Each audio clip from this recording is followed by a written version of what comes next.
You're listening to Thunder Quack Podcast Network.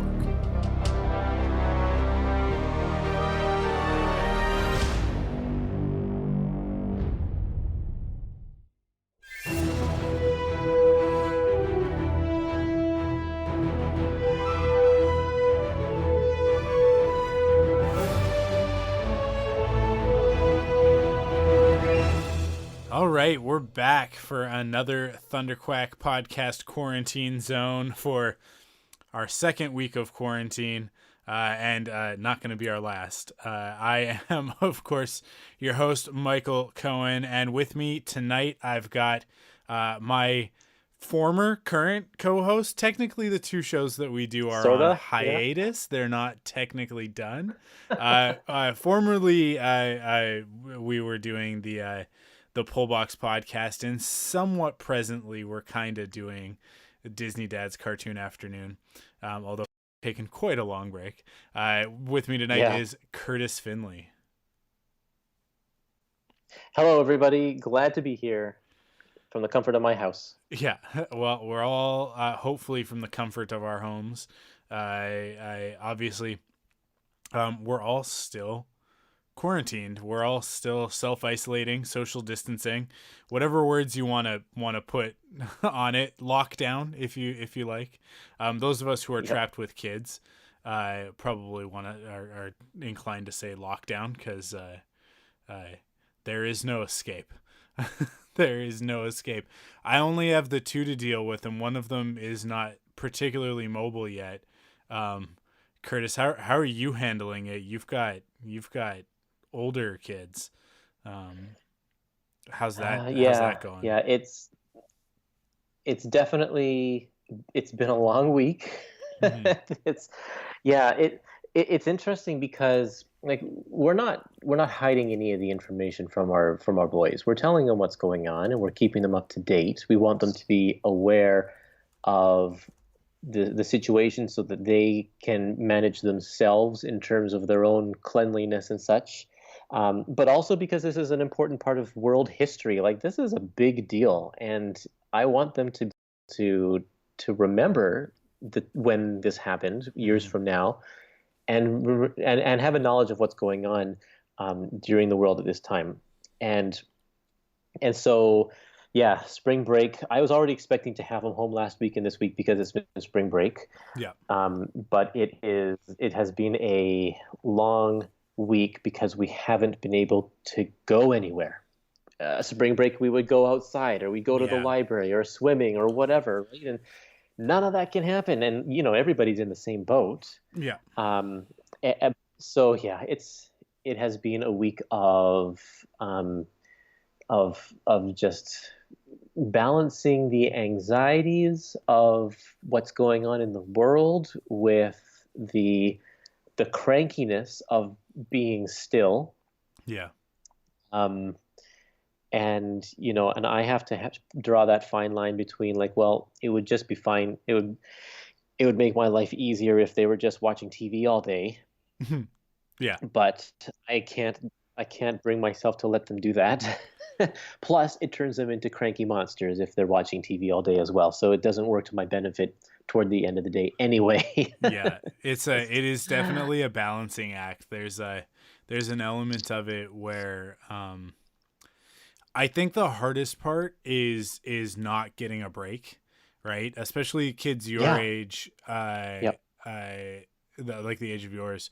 The two of them are off at school most of the time, right? Like, you're really only having to deal with them first thing in the morning and then in the evening, 5 days a week.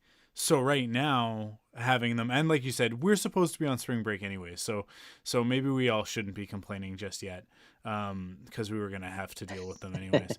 But it's just it's the no escape, and it's the we're all stuck in the house together. Don't get a break, don't get away from them, and so you kind of have to find your moments where you can. I find that one of the hardest parts is probably that when we do have that time away from the kids when they're asleep, thankfully mine go to bed around 7:30, so that's not that big a deal. Crystal and I normally would spend time together, but instead we just kind of go off into separate parts of the house most nights at the moment, and just kind of have a little bit of alone time. I mean, I come in here and do this at 8:30 3 nights a week right now, but like last night, she just kind of went into the office, and I was in the living room playing Animal Crossing, and we spent most of the night separate, and then a little bit of time after 10 o'clock sitting in the same room together, not really talking, because it's just, it's a lot to be around people 24/7, and to not have that alone time. And like, I'm not a particularly introverted person. Obviously, I should hope that that's obvious to folks. But I do like time to collect my thoughts. Like, I do like time on my own to listen to a podcast, to process stuff, to work through things. And I can get really frustrated when there are too many people around.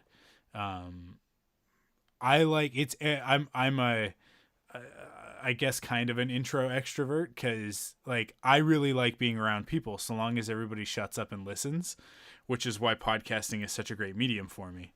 But in real life, that happens a lot less. In real life, you have to be polite, and there has to be a give and take, and conversation goes both ways. But I do enjoy getting away from everybody and just kind of being able to do my own thing. That's obviously not happening right now, and it's a weird kind of paradox that I think most of us find ourselves in. Of, I really wish that I could just get away from people for 5 seconds, but also I'm incredibly lonely. Even though I'm in this house with my family, there is like a weird loneliness to it. So, I don't know. Crystal put on Boy Meets World earlier this afternoon, and we watched a couple of episodes of that as a family, and that was nice. It was enjoyable. Thank goodness for Disney Plus and Netflix and all of these different streaming platforms and access to the internet. So it's we've been watching a lot of Mandalorian with the boys. We're going through that show, and That's good. Exactly. But and that brings me to kind of what I wanted to talk to you about. Mike has me on the show today because I said to him, hey, I got something I want to talk about on your podcast. Because I want to hear your thoughts about it too. Mm-hmm. Because it's an interesting subject, and I just don't know where the world is going with this. So it's the topic of just the way we consume media now during this isolation period, and how that's going to affect things moving forward. Mm-hmm. Because we're already seeing such a drastic change in just not even little things. It's like the comic book shops have, like, we'll get into the nitty gritty about the way comics are going to run, because I've been following that quite closely, and the way movies are, the way live concerts are, it's all going to be different, I think, coming out of this. Mm-hmm. It's going to be very interesting to see if we go back to the way it was before, or if things just adapt, I guess. Yeah. One of the things I want to start with is just the fact that on places like Instagram and Facebook and such, a lot of people are using the live stream function now a lot more frequently than they did before, just as a way to reach out to people. If you follow any sort of, like, even actor accounts or anything, they all do like really cool things. I was watching Natalie Portman cooking dinner this evening, and it's like, you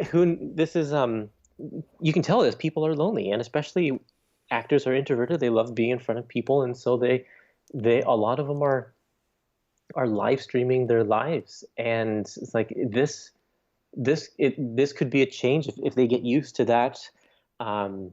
just that routine. And if people or fans or such come to expect that of people, then we could be seeing a lot more of this kind of thing more often and more frequently. Yeah. Yeah. Yeah.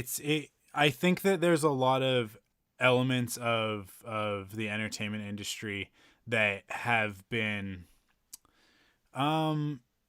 like kind of stuck in the previous sort of thought process, Yeah. um and the sort of older distribution models, the older deals, and I it's not just the entertainment industry, it is every industry, it's every person.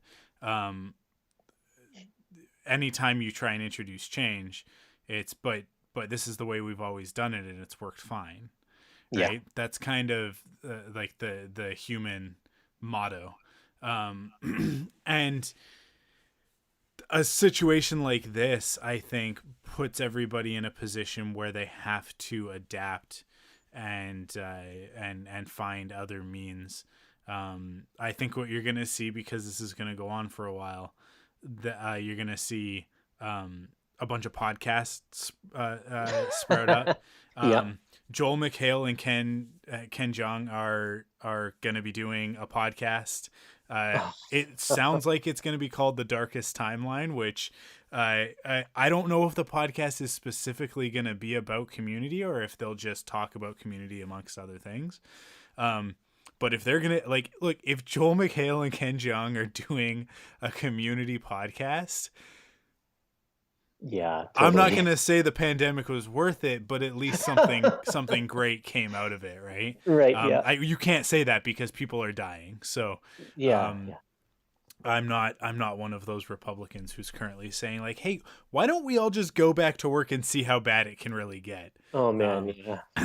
Their short-sightedness is very, very upsetting, because it's like, do you guys realize that it's your constituents that are at the most risk, right? Like, That's right. it's not even a matter of like, hey, you guys are short-sighted because you're not thinking about the long term and how many, like, how deaths will affect the economy over the next 5 years as opposed to in the next 5 months. But like, you're not even thinking in the shorter long term of November, when you all want to be reelected, and if everybody over 60 is dead, I'm pretty sure the Democrats are going to win, right? Like, it's anyways, I don't want to get too much into the politics of that. That's something for Amanda and I to discuss. But Yeah. yeah, Yeah. it's I don't know. I think that a lot of these distribution models, podcasting, YouTube, live streaming, Twitch, things that have been relegated to the younger generation, and that have been sort of scoffed at as like, oh yeah, you've got a podcast, right? Like, it's become a bit of a joke in the last few years. Everybody has a podcast, which is why I always say you're not a real podcaster until you have at least 3. But because anybody can start one podcast. That's no thank you. Until you have a network, you're not a real podcaster. But I think you're seeing a lot of people who maybe previously wouldn't have jumped into these mediums doing that.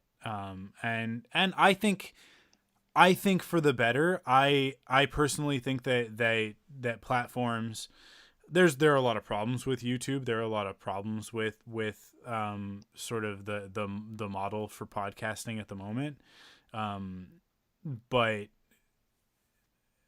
the more people get into it, the more democratized it'll become, and sort of the better it is for everybody. It's the rising tide sort of thing, right? Like, if Joel McHale and Ken Jeong start a podcast, and if Zach Braff and Donald Faison start a podcast about, and they're both starting podcasts about their respective old canceled sitcoms, new people come into the medium, new people that might go looking for something else and find Thunderquack or find find the Epic Marvel podcast, or find all these other things that we're doing, sort of in our corner of the internet.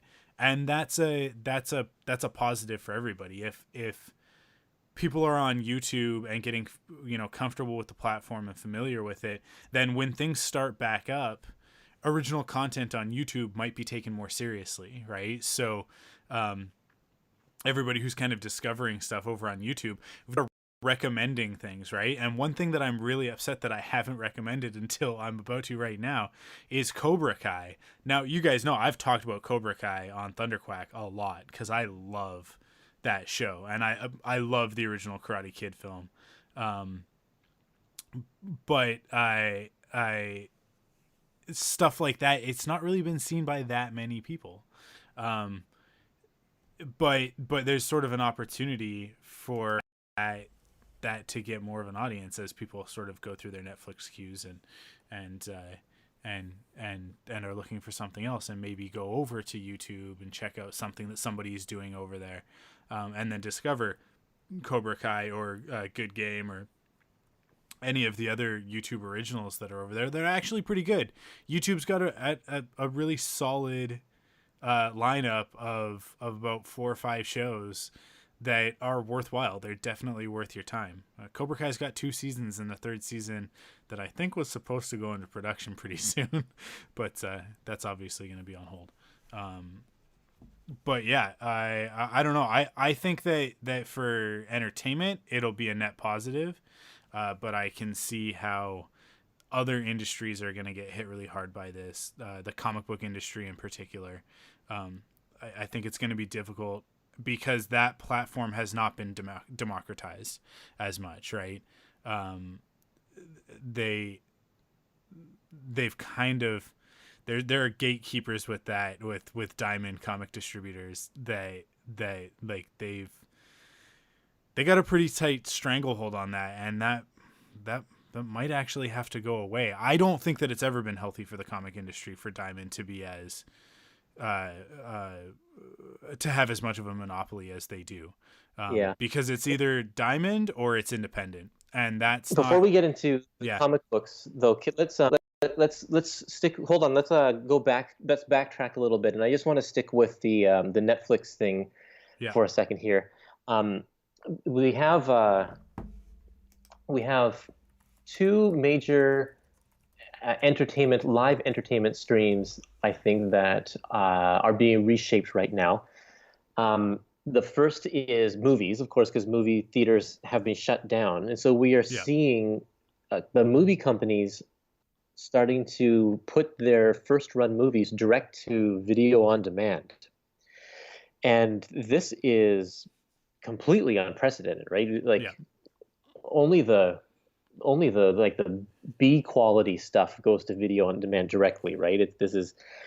But movie companies are like, well, we got to recoup our costs, and they have their schedules. Like, other movies are still going to come out, although productions have all stopped and stuff, so maybe everything will get pushed. But they're like, some of these movies that, like, let's say Onward, for instance, Pixar's Onward, was only in theaters for a week or 2 before the theaters shut down, and so now it's going to Disney. I can't remember if they said it's going to Disney Plus next week or if it's going to video on demand. It's already on video on demand.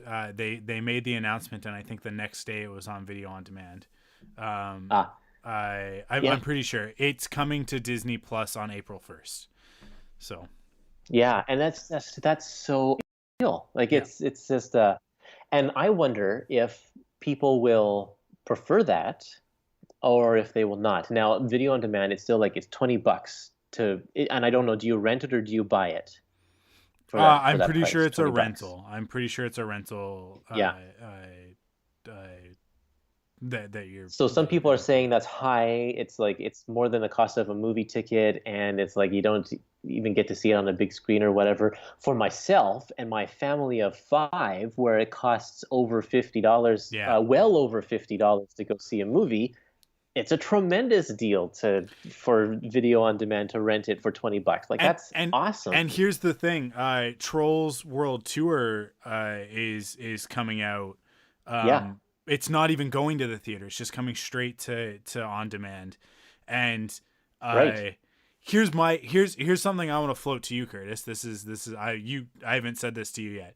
I think what we should do is we should pick a night where we rent it in our house and you guys rent it at your house, and we set up Skype with the video. Oh, yeah. And Sure. we watch it together. We just all watch it together, because then we'll get the same experience that we would have gotten if we had all gone to the theater together. And we can all watch a movie and that's together. the missing component is Yeah. the communal aspect of it. Where, like, I know you go to see a movie with your girlfriend or with your family or whatever, and you're in a theater full of strangers, but you're all laughing together. Yeah.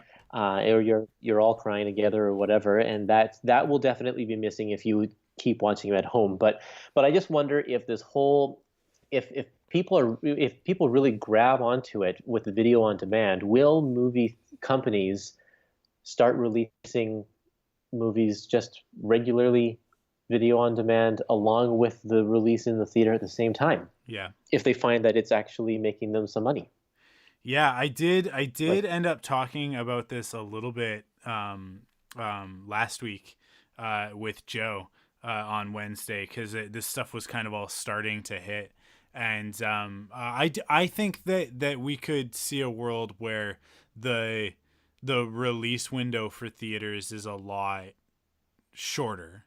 Yeah. And It's already pretty short. It's already pretty short. It's 3 months is generally what it is at this point. It used to be more than a year for some movies to come to home video back in the day. Yeah, that's true. It was really a long time. Like The Phantom Menace, I can remember it was forever until that came out on VHS.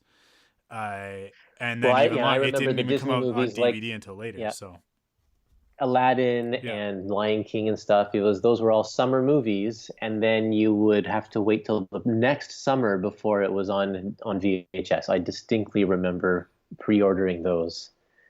Yeah, a full, and then movies just stayed in theaters for years. I mean, Titanic, months and months and months went by. Now you're lucky if you miss if you wait for like a month, you might not see a movie in the theater anymore. You might just miss it. Well, I think, and one of the most interesting things for me about all of this is that the last two big movies to really come out before all of this happened, Onward just snuck in, but it didn't really get a long enough run to make an impact. The two biggest movies before that one coming out were Birds of Prey, which was not a huge box office smash. It did okay. It actually did all right. You can't listen to the spin that the media put on it. It did as well as a lot of other movies of its budget that people would have considered hits. And it's a great film, which I believe Birds of Prey is now available for on-demand rental, and I highly recommend it if you haven't seen it. It's a great movie. But the other one was Sonic the Hedgehog, which by all accounts was not supposed to be good, was not supposed to be a hit. It was supposed to be a massive flop, a huge disappointment, another black eye on the IP that is Sonic the Hedgehog, and yet it's a great movie. It's a great family movie. It is such a good family movie. Like, it hits all of the right notes. It is also actually it is the best possible movie you could make with Sonic the Hedgehog. In reality, there's certainly a Sonic the Hedgehog movie that would be more serious and sort of take the subject matter a little bit more seriously and more mature, that for a little bit more of a teenage audience, that I would personally like to see one day. I don't think that we will. I think in reality, this is the best kind of Sonic the Hedgehog movie that we're likely to ever get. And if the sequel can meet that, I'll be really happy. And it might end up being one of the biggest releases of the year as a result of all of this, because so many big tentpole movies have now been pushed to 2021 or to potentially later this year.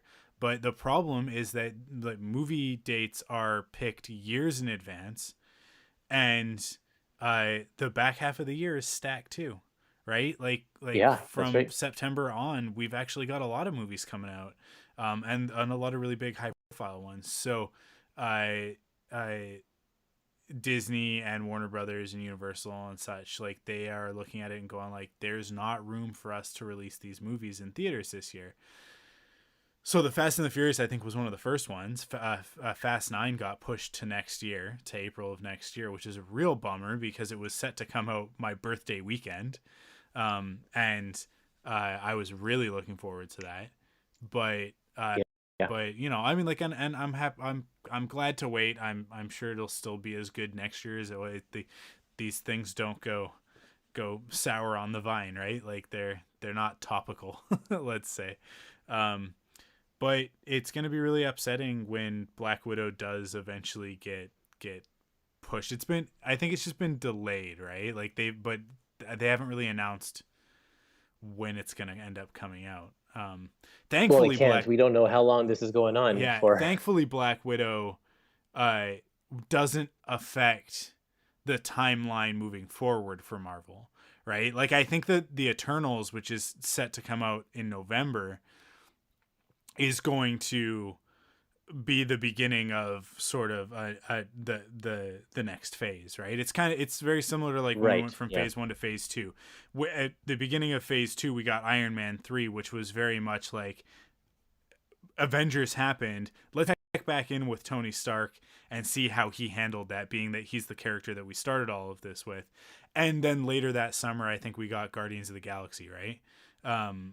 And that is like, okay, that pushes us into phase 2, and it's like, okay, phase 2 is going to be crazy. It's going to be different. Eternals, I think, will be the same for what is this, phase 3 or 4? I've completely lost count with the MCU movies. 4. This is phase 4, We're right? in 4 now, I think. Yeah, so Yeah. like I think Yeah. Black Widow was meant to sort of be an epilogue, because it technically takes place between Infinity War and Civil War, or Civil War and Infinity War more accurately. So it was going to be a little bit more of a like, hey, let's fill in some and check in with a character and give her a nice send off. And then Eternals is going to be the one that's like, hey, here's the new status quo post Endgame. This is our next movie that sort of takes place there. Although I guess Spider-Man already did that, but yeah, like Kind of. so they can kind of suspend that one for several months, and I don't think it'll matter. It can come out after Eternals, but the thing I'm more worried about right now is like Shang-Chi. I don't think has shot yet, right?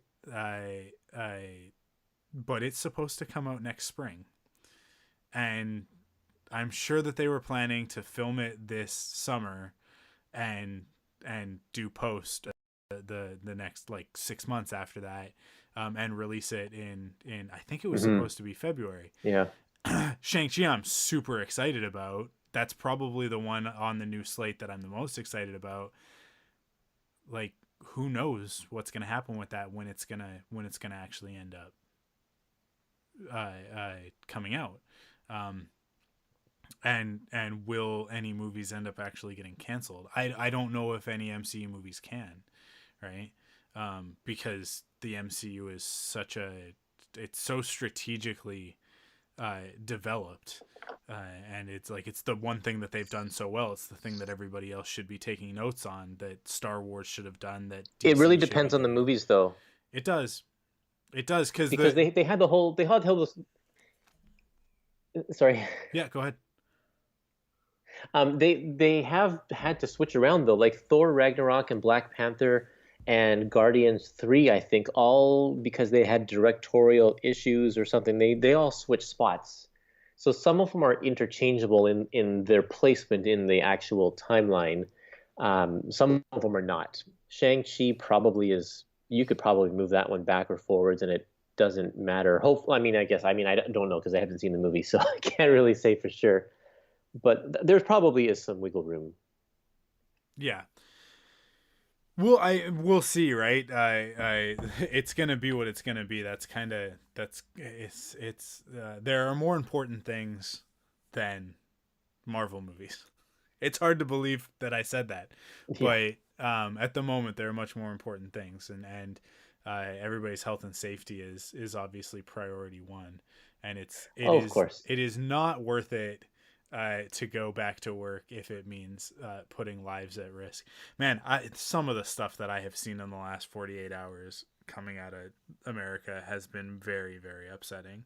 And like it always Yeah, is, we I think know, you can't take any of that at face value because it's just they're just talking. A lot yeah, of them are just scared and don't know what to say either, yeah, and they just say whatever comes out of their mouth, and it's dumb a lot of the time. So, yeah. Oh God, especially um, the person who's supposed to be their leader. It's That's the most disconcerting thing. Coronavirus couldn't have waited until next year when there was a real actual adult in the White House, but hopefully, I mean, I well, and you know that this is the thing that's going to define his presidency. It's like, yeah. look what I accomplished. I got my country through this whole thing Yeah. because a great president. Did he get his country through it? Oh, Because currently America has jumped up the ranking and now has the third highest uh, uh, number of confirmed cases in the world. And well, because their China, population is huge. yeah, China had a 2 month head start on them, and Italy had at least 3 weeks, if not longer. Um, Yeah. and they've blown Well, past. yeah. So it's it's a I don't know. We don't need to get into all that. Comic books. Okay. Well, Let's talk about comics. let's loop it around. Well, I still want to have one more Okay. thing before we get into comic books because that'll be a bigger conversation here. Is that I want to talk about live concerts. Music, I think, just the live show is also going to be changed because we've already seen so many musicians having to cancel their tours across the country, across the world, and instead are doing live streaming concerts. And Mhm. while that's not ideal, like there's nothing like seeing a live performance for sure. There are so many places in the world that the tour doesn't go anywhere near. And people for Canada, it's like if you don't live in Vancouver or Toronto or maybe Calgary, then you're out of luck. The tours never go anywhere else in the country. And so the fact that they are live streaming their show with all the bells and whistles opens up the fan base to experience something that they would not normally get to. I'm not really a live show kind of guy. Like music isn't really my thing, so it doesn't really make that much of a difference to me one way or another. But I know that people who that is important to, it's very important. Um, Yeah, but but and I I think that there's definitely. yeah, I might actually be interested in watching a live stream of a concert more than actually being there. I don't know.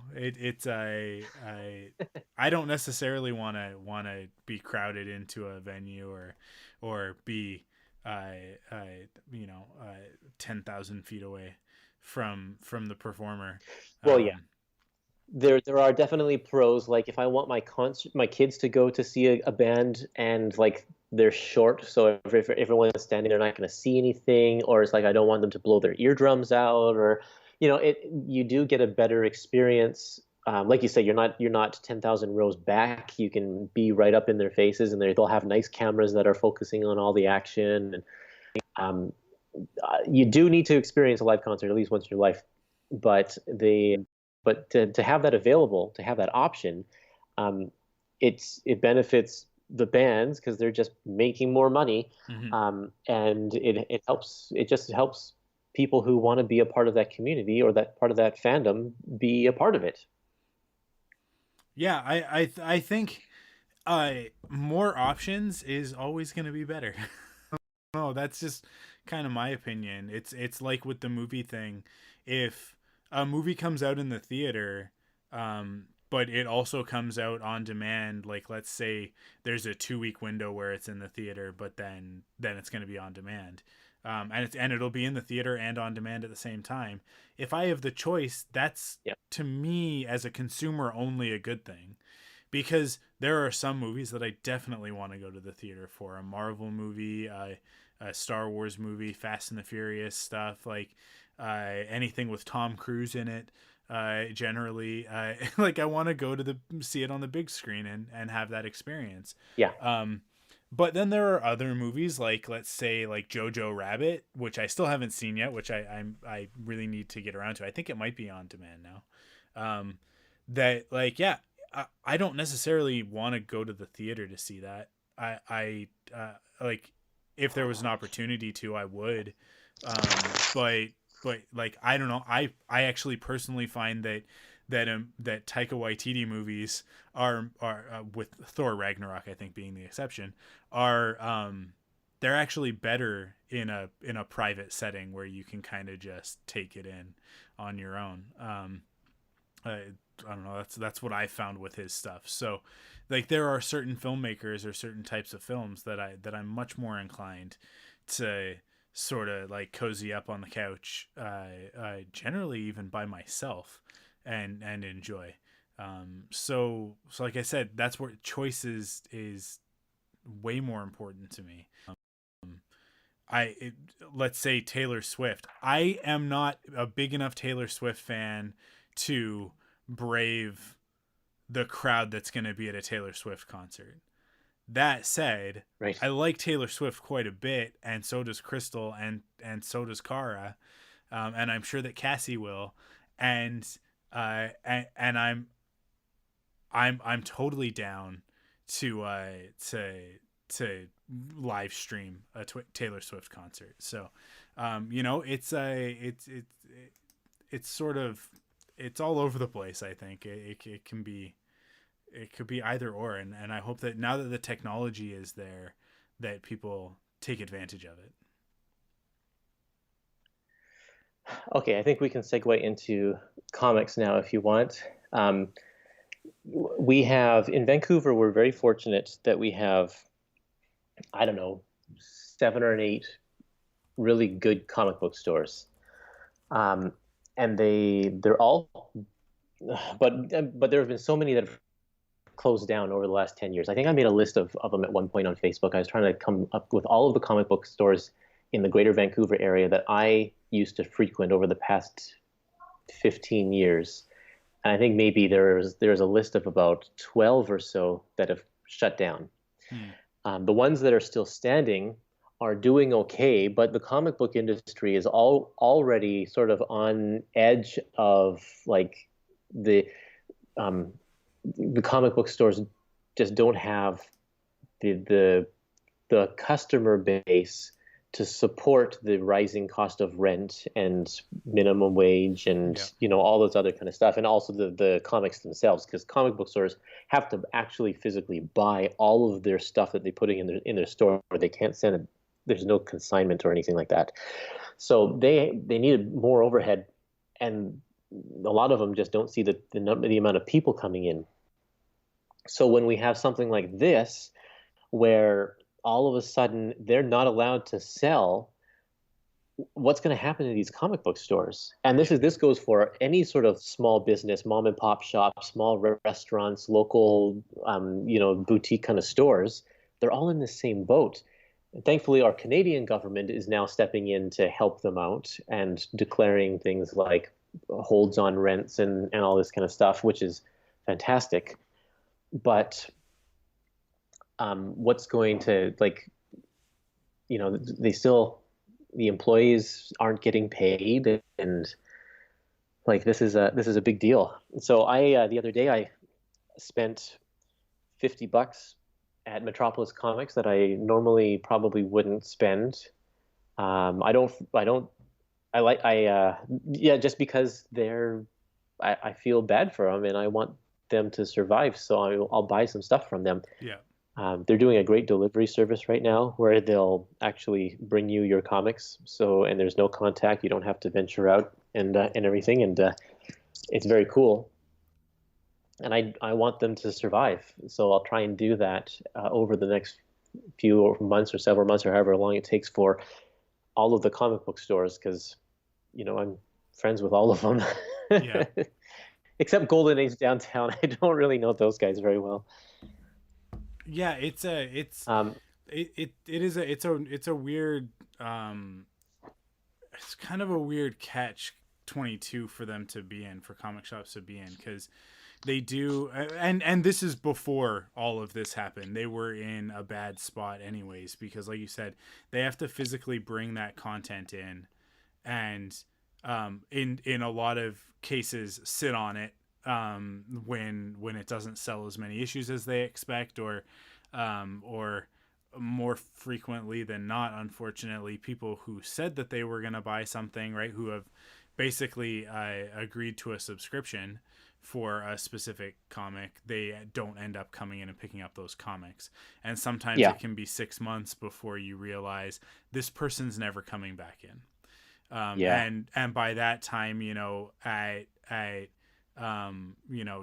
10 titles a month for 6 months, right? Like you got a lot of comics sitting there. That's a lot of inventory that now all of a sudden you're putting on your shelf, and they're old comics, and old comics are old, and a lot of people are switching to the digital model, and that's also hurting things. It's to me, it's sad, because obviously we love the medium of comic books.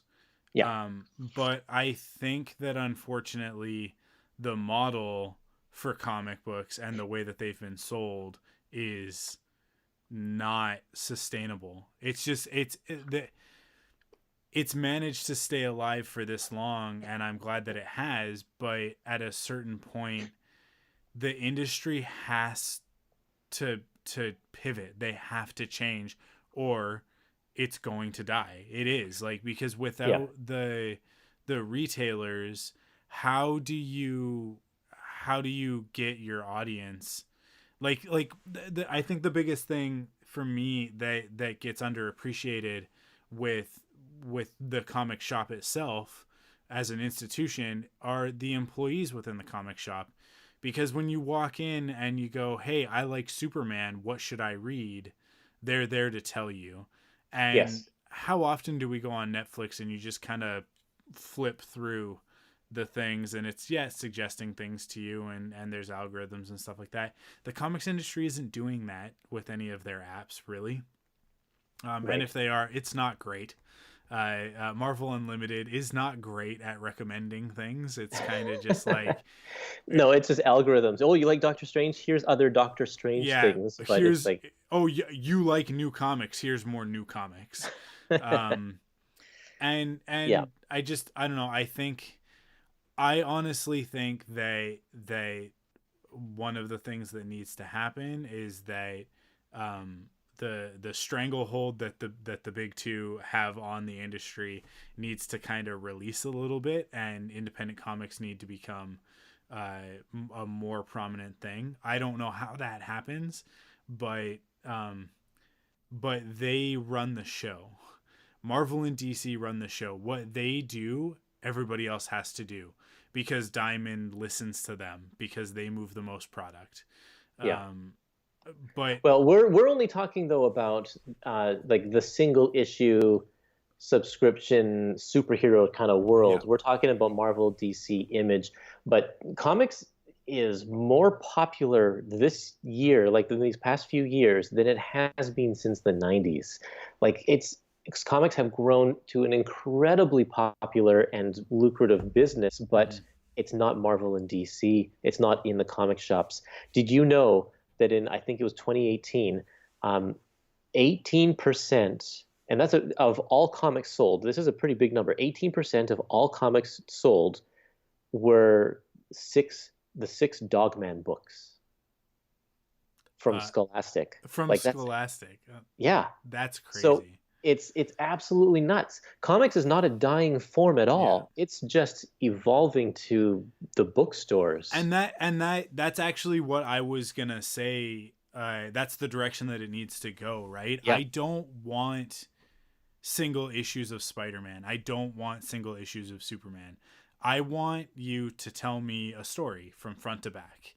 And I don't care if it's in continuity or not. I don't care if it's part of an ongoing thing that's been running for 60 years. That, to be honest, for the most part, that's not helpful. Right? Like having to hold that continuity in my head And like X-Men, I love the X-Men, right? As a concept, I love the animated series. I love the some of the movies, a handful of the movies, maybe 2 or 3 of the movies. I But ongoing X-Men comics are awful. And they're not awful because they're poorly written or the art is bad or any of that. They're awful because in order to read one X-Men book, you have to be reading 6 X-Men books. Right. Because no matter what, okay, 4 issues of this, that's a story. Okay, another 6 issues of X-Force, that's another story. And then you get into the 11th issue and all of a sudden, wait, what? Who's this guy? What does this have to do with any... Oh, they're all You missed crossing out on over into Excalibur one or whatever. story. Yeah. Okay. Well, I'm not reading X-Men. I'm not reading Uncanny X-Men. I'm not reading the Astonishing X-Men. I'm not reading Cyclops. I'm not reading the all-new X-Men. It's so expensive. Yeah, like so you know what? If somebody was like, "Hey, we're going to put out like let's say I don't know, Brian K. Vaughan was like, "Hey, I got an awesome X-Men story that I want to tell, and it's gonna be over 6 volumes, and each one of those is gonna be about 6 issues, and we're gonna put them out over the course of the next 3 years." I would be like, "Yeah, I'm down. Put out your trade paperbacks. I will buy every volume." Yep. And Yep, is it that's part of the totally, continuity? yeah. It doesn't matter. Is it one continuous story from start to finish involving his vision of the X-Men? That's what I care about. Put a great artist on it, give them the amount of time that it takes in order to put that together, and then release them as they're ready. Don't switch artists halfway through. Don't bring in another writer to write an issue because we're falling behind. They come out when they come out. And I'm down for that. That's the model that it needs to turn into. And I've been saying that probably for about 3 or 4 years because I hate the monthly issue, but unfortunately it's what Marvel and DC butter their bread with, and it is a really important part of cash flow for comic book stores.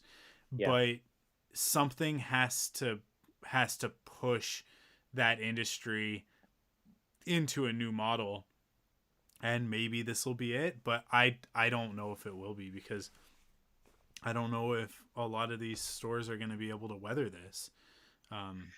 So the thing though is that if a lot of the stores don't weather this, let's say that 20, especially if this goes on for like 6 months, yeah. Which, you know, who knows, it might. I sure hope not, but.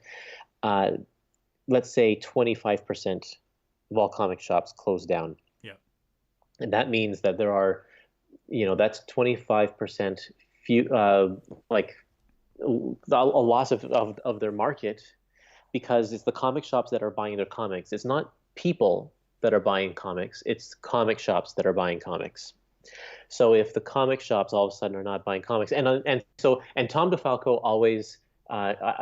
He was the editor-in-chief for Marvel through the 90s, and in an interview with him, he was telling me he had this great analogy. It's like, let's say you spend your money on 5 Spider-Man comics a month, okay, and you have some, and then they cancel one of the comics. They cancel even 2 of the comics. Let's say you're not going to all of a sudden pick up Captain America and Wolverine. Because 2 of the Spider-Man comics have been canceled, you're going to go out for pizza. It's just not the way it works. Mm-hmm. So if a person is collecting comics, and then all of a sudden their comic shop, the only one in the area, goes down, they're not going to bother trying to figure out a way to buy more comics. Most people are probably just going to stop. And even if my saver box at 8th Dimension Comics if they go under and I don't and they cancel all the titles that they pull for me, I might renew one or two of them at another store, but this will be my out for a lot of ones that I was just kind of about. Um, it's going to lessen the amount of people that are buying comics in the single issue installment, I think, regardless of whether the comic shops um, fold or not. Especially since a lot of people uh, they're losing their jobs as well. People out there are losing their jobs because their businesses are closing down for so long. So they don't have the cash flow and the disposable income through this time to keep buying comics through this period. So they might stop. And when it starts up again, will they continue? Maybe not. Or they'll come back in a only buy maybe one or two a month or something instead of seven or eight or whatever. Um, and then if all of these comic shops close down, the bookstores and the places where graphic novels are sold, especially the big chains, they're still around. Those are the ones who are still ordering stuff from Marvel and DC, but they don't order the single issues. So Marvel and DC will have to address this thing as like, well, our single issue comic book industry took a huge hit, but the graphic novel industry is still fine because there are so many other avenues. There's online avenues, Amazon, and all of that. But those places don't deal with the single issues. So I think we may see a natural progression toward that, gravitating toward that. I also pay attention to the sales of graphic novels. I don't pay attention to the sales of single issues, so I don't know how those do. But a standard, let's say the most popular graphic novels, the collections, when they collect the single issues, for instance, Immortal is one of the most popular titles that Marvel has right now.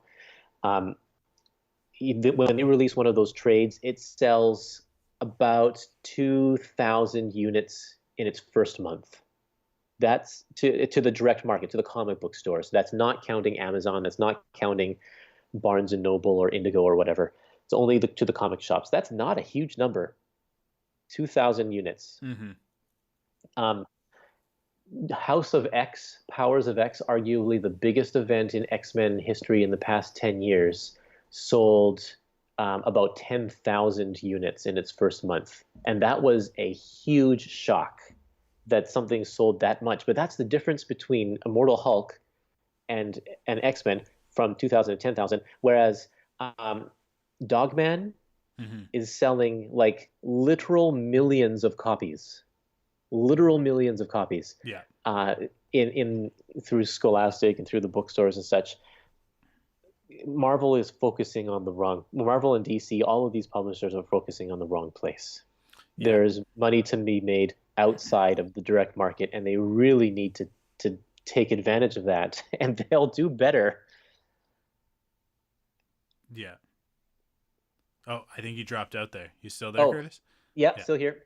Yeah. So I think comic book stores hopefully will survive, but will people come back to it? I don't know. I think there are different varieties of comic book stores as well. I think for a guy like Johnny who runs Metropolis Comics here in Vancouver, in Burnaby technically, Johnny is pretty diversified. He does have other revenue streams, not just comic books. So because he knows that he can't do it on comic books alone. He's had to do that because that it's not a sustainable model anymore. Yeah. So he's also got model kits, specifically a lot of the Gundam and Bandai hobby kits and that sort of thing, and action figures and collectibles and the gaming cards and the gaming stuff as well. And I think that what we'll see is the shops that have diversified a little bit more will be able to weather the storm. It's honestly, we saw this with video games probably about 6 or 7 years ago start to happen because of digital distribution, right? When the PlayStation 3 and the Xbox 360 started selling games online instead of you having to go into a store to pick them up, and even more so, that started to kill the aftermarket aspect of the industry. You saw a lot of game shops close up, and I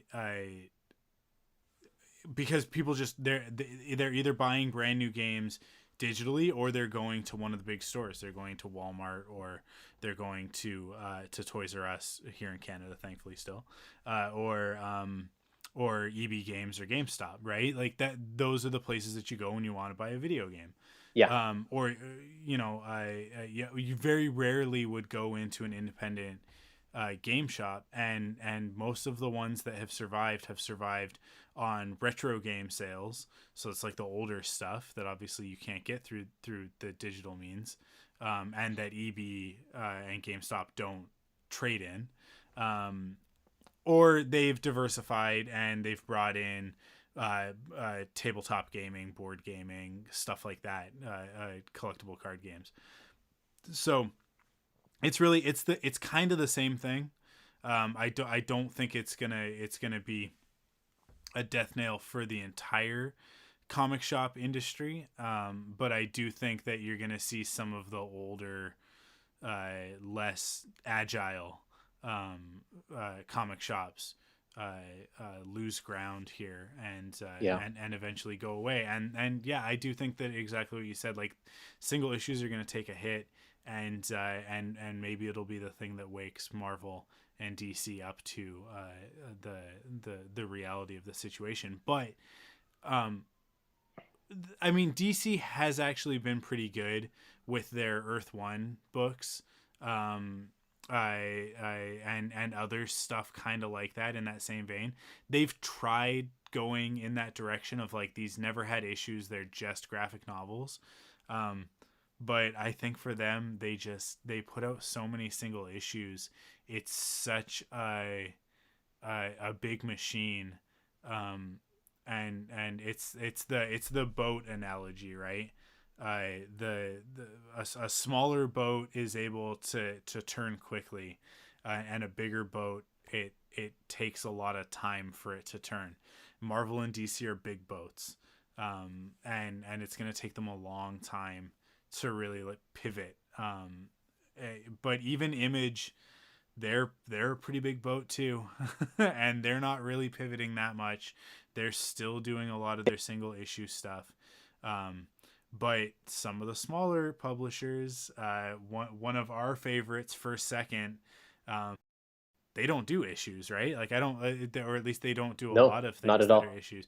Yeah. So, like those smaller, more agile publishers, I think, are going to be able to gain a lot of ground in the next few months, and Marvel and DC might get kind of left in the dust, which isn't necessarily a bad thing. I actually think that less superhero comics is actually going to be a good thing for superhero comics, because there's a lot of really crappy stuff that comes out on a regular basis, because everybody's got to have a title.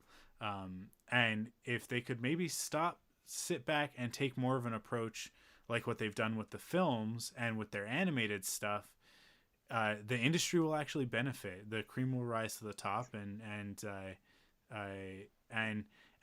it'll mean less people working, less artists, less writers working on Marvel and DC stuff. But hopefully that means that, if those people really want to continue to work in the industry and not pivot on their own into other industries, then hopefully they'll go independent routes, and they'll start creating new IPs, and that'll make the industry that much richer again, right? And you take everything that they've learned at Marvel and DC and go do the thing that they've always wanted to do, and hopefully that's not just a bunch of superhero copycat books. If you listen to the Pullbox podcast, you know how I feel about that stuff. But but hopefully everybody finds kind of their niche and their place to belong in the industry.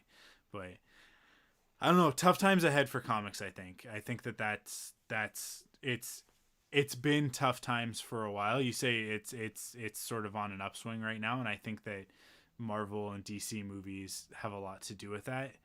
But Well, I don't think that Marvel and DC are necessarily on an upswing. I mean, they always hold the top spots anyway, just because they're the yeah, biggest. But they have been stagnant for a while. But we're seeing more of a rise of the people exploring independent stuff. yeah. Publishers like First Second and Top Shelf and I Fantagraphics. I would wager that's still a direct correlation with Marvel movies, because Yeah, Marvel movies have become the biggest industry in entertainment, aside from video games, which dwarf film revenues by a lot. yeah, Um, it's the jump from comics to film. It's like film to video games. The video game right. industry is ridiculous, but yeah, I would wager that something like uh, Captain America: Civil War, right? Which is one of those ones that people went like, oh wait, comic book movies aren't all popcorn, whatever, right? Like this is a little bit more serious. This is a little bit more of like a spy thriller. They can be other You, things. like Winter Soldier, you mean, right? Yeah, sorry, Winter Soldier, being the Yeah. first one. Yeah. Um, yeah, Totally. Well, and it gave people permission yeah, to like comic books, I think. exactly. Yeah. Yeah, and it opened it up, right? So people went into Yeah. comic book stores and went, I'm gonna pick up, I Winter Soldier. I'm gonna pick up the comic book, and then while they were there, the comic shop owner or employee was like, hey, if you like that, you should check out this other thing that's actually, that, but way cooler, right? Because that tends to be Yeah. the line from a lot of people who work in comic book stores. I can attest to that because I was one of them. Yeah, so it's I think that there's a direct correlation. There's a knock-on effect from the popularity of the MCU films. That again, it's the rising tide sort of effect. But I don't know. We'll see. Let's wrap it up there because we've been going for an hour. Yep. Yep. But thank you, Curtis, for stopping by. And look, this is gonna go on for a while, so you'll be back. I know that you'll be back. Yeah. Definitely. By the end of this, I'll have exhausted everybody else, and it'll probably just end up being you and me talking a couple nights a week. But thank you to our live audience of I think two. I think it was Sherston and Jason back in the live audience again tonight. Thank you in particular to Jason, who is one of our Patreon producers. Nice. But we'll be back tomorrow night with my friend Victor, who did briefly technically have a podcast on the Thunderquack Podcast Network. We'll talk about that tomorrow night. We're going to talk about video games. That's the area of expertise for Victor and I. And that's where our cross section is. There's anime will probably also come up a little bit, but it's mostly going to be video games. I think we're going to talk a lot about Animal Crossing, in fact. And with that, I am going to sign us off and go play some Animal Crossing. So thank you guys for listening. Head to thunderquack.com to check out more great podcasts in the Thunderquack Podcast Network. And if you want to support us, you know what? We're on YouTube. Do the YouTube thing. Smash that like button, the subscribe button, leave a comment below. Do all that stuff that you're supposed to do on YouTube, because this is a YouTube video as well as a podcast. Of course, if you are listening on podcast services, feel free to leave us a rating or a review on the podcast service, your choice. And you can also go to store.thunderquack.com, pick up some merch, and most importantly, you can head over to patreon.com/thunderquack, and you can kick in with your monthly pledge of support and get some cool rewards in the process. Thank you again, Curtis, for joining me tonight, and thank you to our live listeners. We'll be back tomorrow night at 8:30 p.m. Pacific Standard. Are we on Standard Time? We're on Standard Time now, right? Yeah. Thank you guys for listening. We'll see you tomorrow night. Keep reading comics.